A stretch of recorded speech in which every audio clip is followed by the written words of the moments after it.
अल्लाह ताला ने एक जो सिस्टम हमें दिया है ना, जब हम उस सिस्टम के अगेंस्ट जाते हैं ना, हम खुद परेशान होते हैं।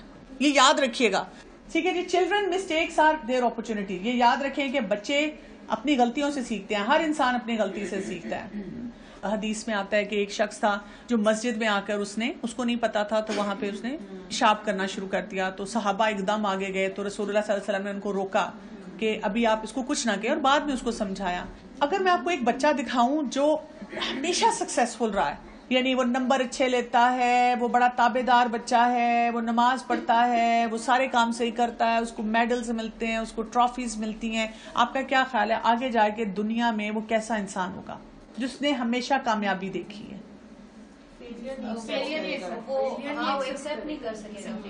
ठीक है, ऐसे बच्चे के लिए आपको कंसर्न होना चाहिए। अगर आप ऐसा चाह रही हैं, ये आइडियली हमें ये चाह रहे हैं कि मेरे बच्चे के लिए कोई तकलीफ, कोई मुश्किल ना हो और वो परफेक्शन से सब काम करे। अगर आपके पास ऐसा बच्चा होगा और आप ऐसी चीज उससे डिमांड कर रही हैं, तो आपकी जिंदगी बहुत मुश्किल होगी। इसलिए कि जब भी इस बच्चे को आगे जाके जिंदगी में, क्योंकि आपने कुछ मसाइल आए भी तो उसको ओवर प्रोटेक्ट किया, तो आगे जाकर जिंदगी में जब भी इसको कोई प्रॉब्लम आएगी उसे फेस नहीं कर सकेगा। आप इसीलिए देखें कि बहुत से लोग जो बहुत गोल्ड मेडलिस्ट होते हैं, तो जब वो प्रैक्टिकल लाइफ में जाते हैं वो कामयाब नहीं इतने होते। वो लोगों को ब्लेम करते हैं, फलां खराब है, ये अच्छा नहीं है, ये ऐसे नहीं है, क्योंकि उन्होंने कभी फेलियर नहीं देखा।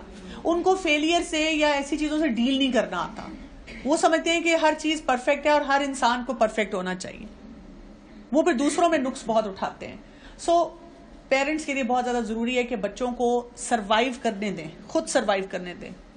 When we solve problems for our children, what they can handle on their own, they are never satisfied. ये आप नोट भी कर लें। आप जब अपने बच्चों के लिए बहुत सारे काम करते हैं, बच्चे ही शिकायत करते हैं, हम कहते हैं बच्चे भी खुश नहीं होते। मैं तो दिन रात बस इन्हीं के पीछे फारिग हो गई हूँ, मैं तो सारे काम इन्हीं के करती हूँ, मैंने तो कुछ और जिंदगी में किया ही नहीं। और बच्चा आपका वो खुश ही नहीं, उसकी डिमांड्स ही नहीं खत्म हो रही, इसलिए कि आप उसे सर्वाइव नहीं करने दे रही। Exploding on children makes things verse, कि भी आप हर वक्त बच्चे पे फट पड़ते हैं। ये लाइन से नीचे कैसे लिख दिया? भाई लिख दिया तो ठीक है, कोई बात नहीं, तुम कॉपी कैसे भूल गए, तुमने ये कैसे कर दिया। अब वो छोटी छोटी चीजें होती हैं। अगर गलती कर दी, बच्चे ने कोई चीज फेंक दी, लेकिन हमारा तो हाल बुरा हो जाता है जब भी कोई बच्चा गलत काम करे। रिमाइंडर्स कितनी दफा देनी चाहिए? बहुत दफा, जितनी दफा आप दे सकते हैं, लेकिन रिमाइंडर का तरीका ऐसा होना चाहिए कि उसको डिस्करेजमेंट ना मिले। We give children message that actual logical consequence of messing up is making adults mad. बच्चे को हमने कहा मसलन कि आप क्रिएटिव हो, अब बच्चे ने क्रिएटिव हो के एक ऐसे लिखा, लेकिन उसमें 2 आउट ऑफ 10 आए, तो हम क्या कहते हैं उसको? तुम्हें कहा भी था याद कर लो। एक तरफ से कहते हैं क्रिएटिव हो, एक तरफ से कहते हैं कि तुम्हें कहा भी था, रट्टा लगा लेते तो 8 आउट ऑफ 10 आ जाते, नंबर आ जाते। किसी दिन उसने स्वेटर नहीं पहना, जूती सही नहीं पहनी और उसको पिंच की, तो कोई बात नहीं है कि इट्स ओके, आपके दिल में तकलीफ हो रही है, लेकिन आप उसको कि कोई बात नहीं, होता है ऐसे। अब वो नेक्स्ट टाइम सही जूती पहनेगा, वो नेक्स्ट टाइम अपना जैकेट कोट साथ रखेगा। उसको सर्दी लगने दें, उसको थोड़ा सा परेशान होने दें, अनलेस कि कोई बहुत ज्यादा मसला है। हम तो पागल हो जाते हैं, हम तो चीजें खरीदना शुरू कर देते हैं, अपने स्वेटर उतारना शुरू कर देते हैं, और कई दफा बच्चे नहीं मांग रहे होते वो चीजें। So their problems our problems. क्या है, पेरेंट्स जो हैं कंसर्न्ड होते हैं बहुत ज्यादा, और बच्चे जो हैं वो उतने रिलैक्स होते हैं, है ना? टेंशन ही नहीं हो रही, मेरी जान पे बनी हुई है। हाँ जी, हम कहते हैं ना बच्चों के इम्तिहान का क्या मतलब है? सही बात है। हमारे इम्तिहान कि अगर आप 2 साल के बच्चे को खिला रहे हैं, 5 साल का बच्चा कह रहा है मुझे नहीं खिला रहे, तो आप प्यार से उसको हक करके कि जब आप 2 ईयर्स के थे तब मैं आपको भी खिलाती थी, अब आप बड़े हो गए, अब आप खुद खाएंगे।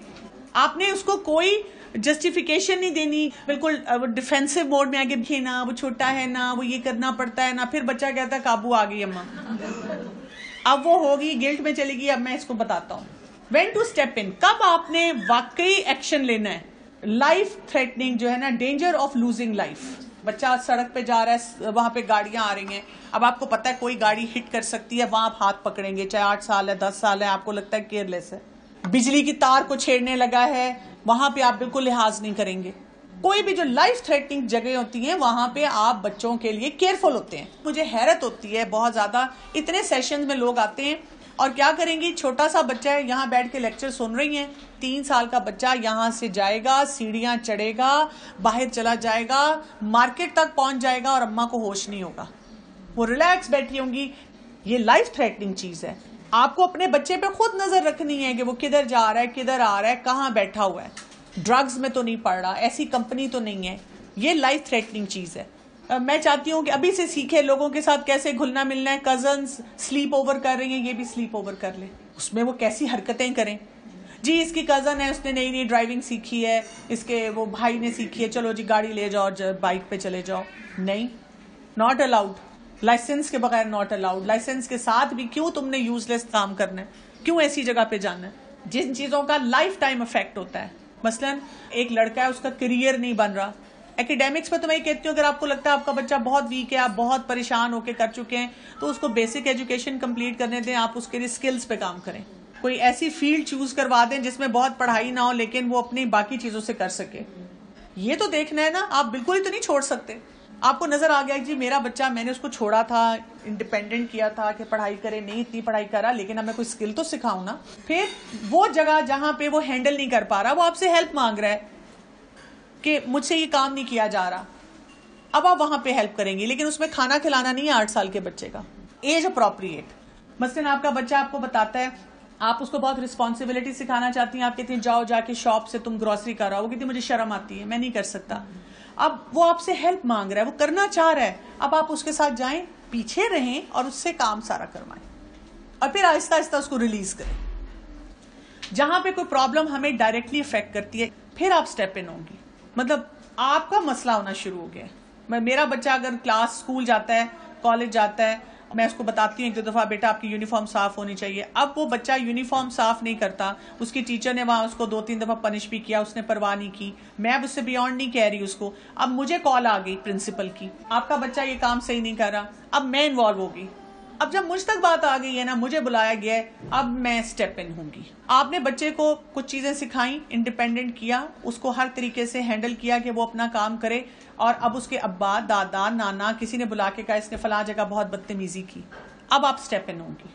अब आप उसको कहेंगे ये काम नहीं तुम कर सकते, या उसको हेल्प चाहिए, उसको समझ नहीं आ रही वो चीजें कैसे हैंडल करे, तो फिर आपने स्टेप इन होना। If 20% chance that kid can work it out, keep clear, do not rob the child of the learning experience. आपको 20%, 20% भी लगता है कि आपका बच्चा ये काम कर सकता है, उसको करने दें, आपने पीछे बैठे रहना है।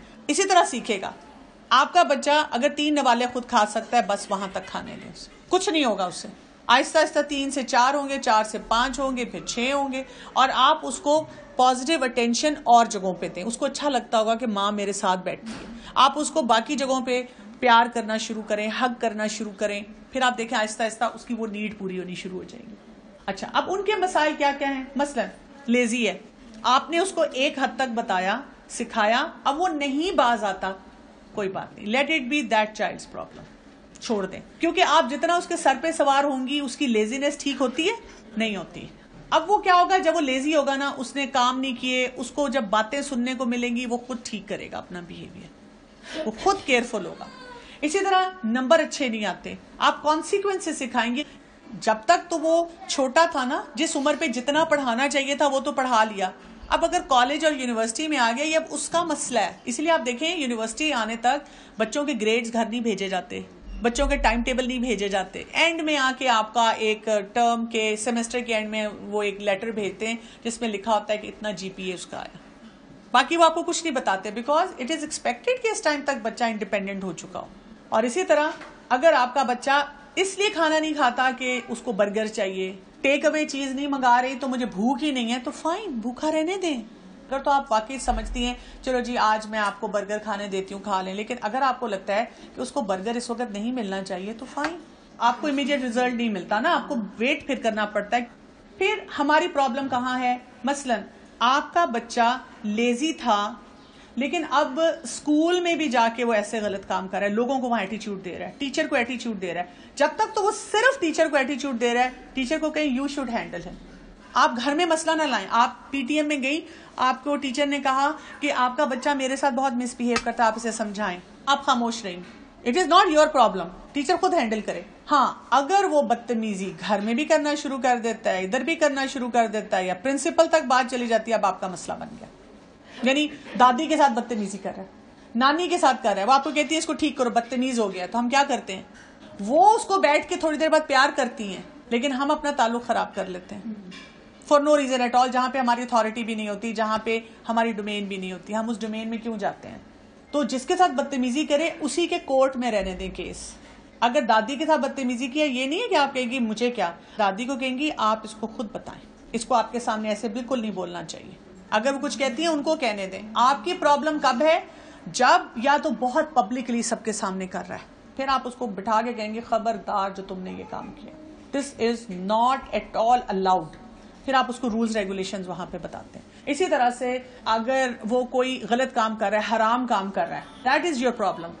हमें ये नजर ही नहीं आता बच्चा नमाज पढ़ रहा है कि नहीं पढ़ रहा, देख क्या रहा है, उसको हम अपनी प्रॉब्लम नहीं बनाते, हमने और चीजों को अपनी प्रॉब्लम बनाया। वहां पे हमें होना चाहिए कि नहीं बेटा सॉरी ये अलाउड नहीं है, ये लाइन है, इसकी मैं इजाजत नहीं दूंगी। इसी तरह बच्चा मार्केट में टेंट्रम थ्रो करता है और वहां पर जब रोना धोना शुरू कर देता है, हम इसको अपना इतना बड़ा मसला बनाते हैं, इस तरह से हम लोगों का प्रेशर लेके करते हैं। यहाँ पे क्या करना चाहिए, छोड़ देना चाहिए। सो प्रॉब्लम हमारी कब होती है, अगर बच्चा पब्लिकली कोई काम कर रहा है तो फिर अगर वो घर में चीख रहा है तो क्या करेंगे, इग्नोर करें। गाड़ी में चीख रहा है आराम से ड्राइव करें, लेकिन अब अगर किसी पब्लिक प्लेस में कर रहा है उसको उठाएं और गाड़ी में बिठा दें, उसको उठाएं और वहां से दूसरे कमरे में ले जाएं। समझ रहे हैं, हर फॉर्मूले को डिफरेंट जगह अप्लाई करें। अगर बच्चा स्कूल के लिए लेट उठता है, जिंदगी का सबसे बड़ा मसला तो आप उसको बताएंगे जरूर कि वी आर लेट, स्कूल पहुंचाएं। अगर स्कूल में वो उसको असेंबली के लिए बाहर खड़ा रखते हैं, खड़ा रहने दें, उसके रेस्क्यू पे मत जाएं, वो आइंदा लेट नहीं होगा बच्चा। जी नहीं होता कि जैसे अगर मेरे बच्चे कभी लेट हो उनकी वजह से, तो कहते हैं फाइन अब अपने पैसों से आप भरिए। बिल्कुल। लेकिन अगर आप कहीं जा रही हैं घर से और बच्चा लेट है तो क्या करना चाहिए, उसको वार्निंग दे के चले जाना चाहिए। हम कहते रहते हैं मैं चली जाऊंगी, मैं चली जाऊंगी, मैं चली जाऊंगी, लेकिन हम जाते नहीं जाते। या तो फिर आप उसको ना बनाए ना इशू। हाँ, फिर अगर आपको लगता है कि मुझे कहीं बहुत जरूरी जाना है और बच्चा लेट होता है, तो फिर आप 3 घंटे पहले वो एक्टिविटी शुरू करते हैं जो करनी चाहिए उसको तैयार करने के लिए। अगर आपका बच्चा थोड़ा बड़ा है, टीन एज में है और अपने कमरे में गंद मचाता है, आपने उसको बचपन से तरबियत की, आपने उसको हर दफा बताया बेटा सफाई, बेटा सफाई, अब आप एक हद के बाद छोड़ दें, इट इज देयर चॉइस। लेकिन अगर उन्होंने यही गंद लाउंज में मचाया, लिविंग एरिया में मचाया, आपके कमरे में मचाया, फिर आप एक्शन लेंगी। आपकी कोई चीज गलत जाके रखी, उस पर आप जरूर कहेंगे कि सॉरी इसको ठीक करें, मैं ऐसे नहीं रह सकती, मुझे सफाई चाहिए, आप ऐसे रहना चाहते हैं फाइन। देखिए आप बचपन से सिखा रहे थे ना कमरा साफ करना, आप जिस उम्र पे उनको सिखाना चाहिए था आपने सिखाने की भरपूर कोशिश की, सही तरीके से तैयार किए। अब एक स्टेज आ गई, 10 साल का बच्चा है, आप उसको रिमाइंडर एक देते हैं लेकिन अब वो अपना कमरा नहीं साफ कर रहा, तो 1-2 रिमाइंडर्स के बाद छोड़ दें। जब वो ज्यादा गंद होगा ना और वो खुद आके आपको कहेगा कि मेरी फलां चीज नहीं मिल रही, तो आप बहुत मुस्कुरा के आराम से कहेंगी बेटा मुझे तो नहीं पता, आपके कमरे में होगी, आपको ढूंढ ले। फिर वो आपके पास आएगा नहीं मिल रही, अब आप उसको वही जो हमने इंकरेजमेंट वाली बात की, आप पूछेंगे आपका क्या ख्याल है, आपको क्यों नहीं मिल रही, बच्चा खुद बोलेगा चीजें बिखरी हुई हैं। फिर आप बोलेंगे आपका क्या ख्याल है इस वक्त, आपको क्या करना चाहिए, बच्चा कहेगा कि मैं चीजें समेटूं, आप मेरी हेल्प करें। अगर वो हेल्प मांगता है आप कुछ चीजों में हेल्प करेंगी, सारा काम नहीं करेंगी। अगर आप बिजी हैं, फर्ज करें 10-11 साल का बच्चा और आपको लगता है वो फारिग है, तो आप उसको कहेंगी बेटा मैं तो अपने जरूरी काम कर रही हूँ, अपनी सेल्फ का सोचेंगी, मैं रेस्ट कर रही हूँ, मैं थकी हुई हूँ, मैं अपना ये काम कर रही हूँ, मुझे कहीं जाना है, मैं तो आपका ये काम नहीं कर सकती, ये तो आपको खुद करना होगा। बस ये नहीं कि देखा और करो, अब समझ आई, अब पता चला, ये नहीं बोलेंगी। आप उसको बेटर ऑफ फैक्ट वो बात बता देती हैं। कई बच्चे होते हैं थोड़े डिसऑर्गेनाइज होते हैं, उनको हेल्प चाहिए होती है, तो आप फिर उनको बैठ के बताती हैं अच्छा अब पहले कपड़े ठीक कर लो, अच्छा अब इधर देख लो,